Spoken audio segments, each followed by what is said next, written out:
na bado. Haleluya.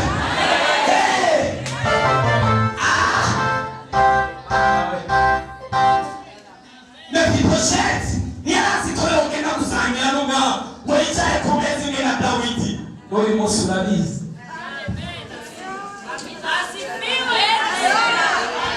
Inde yongera. Yesu we, nene data, kirazira kwihebura, kirazira gushira akabongo kanyuma mu buzima bwawe. Oya! Kirazira kuvuga ngo byarangiye byaheze, ubuzima bwanjye bwapfuye, ngo nta soni zosigaranye, no! Tawe ubugombe bw'Imana ku buzima bwawe. Yesu nashimye cyane.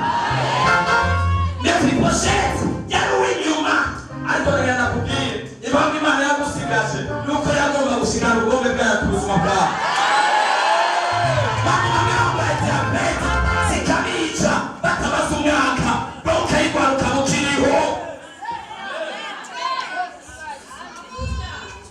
Nuko ubugombe bw'Imana atari ukuzunguruka gusa, ariko bishibuka na tumbe. Yesu nashimye cyane. Ibaze umuntu yamugaye amaguru yose mwakwazi cyangwa umugaje yereka arahunga ariko aramuhungana arakoroka amaguru aravunika kubera yakiri mutoya. Hari ubuzima nawe wabayemo burakuvuna, bwakuvunye physically ku bibonekano ariko bwarakuvunye mu buryo bw'impemu. Hari abakuritse mu buryo bw'impemu ariko bakora Imana baragabanukiwe nuko no kuvunika, ariko yaje abona kugira ngo hari itizigiro y'igiti kimaze gutera cyumvise amazi gatose. Haleluya, haleluya. Mephibosheth nawe ntiyabona akazoza gusangira n'umwami, no, ntacyo yabona, nta n'icyo yari azi, ariko n'atabibona byariho.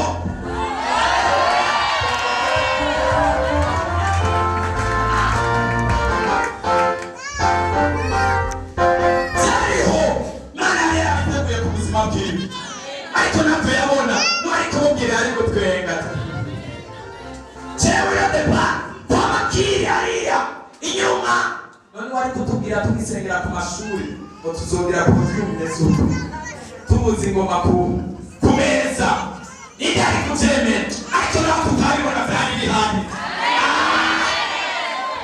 Ikintu kiri ngaho inyuma nacyo tubona, ariko uwakoze uwahubatse n'uwabiteguye arazi ngo inyuma nasize ibimeze uko. Nawe utabona ibiri inyuma yawe, nawe utabona ibiri imbere y'ubuzima bwawe, iyakuremye, iyakubumbye, iyagushyizeho,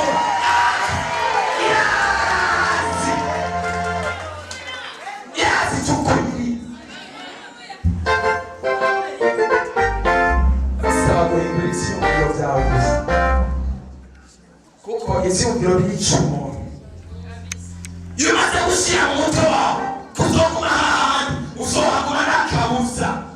Ijambo ry'Imana rivuga ngo icyo muzoboha ku isi no mu ijuru kizokibona, ariko kandi icyo muzobohora hano ku isi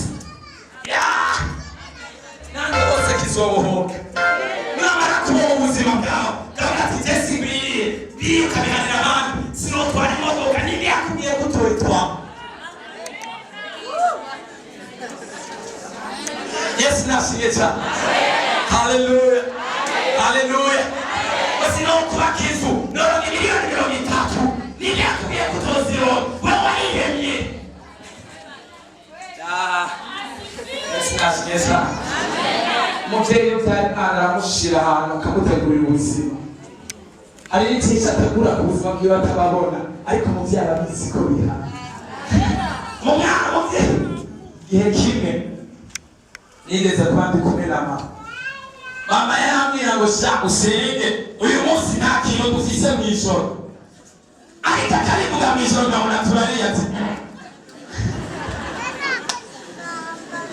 yaba yabigisha ariko byariho none reka atangira kumubwira ngo ati Imana byase ndaburaye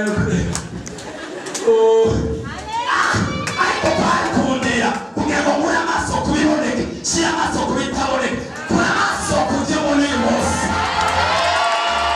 kura amaso ku mashuri ubuzima byamaso kubyo Satani ariko arakwereka hanga amasivye intego. Haleluya. Simwe mu byose birahari acutuke twizareme kimwe. Yesu nashimye cyane. Haleluya. Haleluya. Kuna maso kubiboneka, kuna maso kubonyango vukamo. Haleluya. Biriho byinshi biracyariho ibyatuma tuzimenya Imana dushima nubwo twaba tunyura muri gerageza. Imana ibifite ibisubizo. Imuze nshuti bafatanye tutumekera ibibazo byose bibaza umutima. Imana ibifite ibisubizo. Ibibazo byose uku kwezi ntarasyo soke yaheze nawe utayiboniyeho. Imana kugaburira n'ibikona yobikorera atakizire cyo kugira ofisi ariko cy'ubukanya. Yera bigisha yagira ngo ntabwo koko nibaza ko bidahari, ariko mu ijoro ninjira kumbara mota mwasigiwe Yesu. Yesu nashimye cyane. Yarabigisha ariko ntihari. Imana ishobora kugurisha ejo hawe kubera ibona ariko ntiyakwereka zotubwira ubundi ikindi kintu bitandukanye cyane n'iki ushaka. Musigaye mubona nasobeka tena wasobeka ariko nizimbe muzanya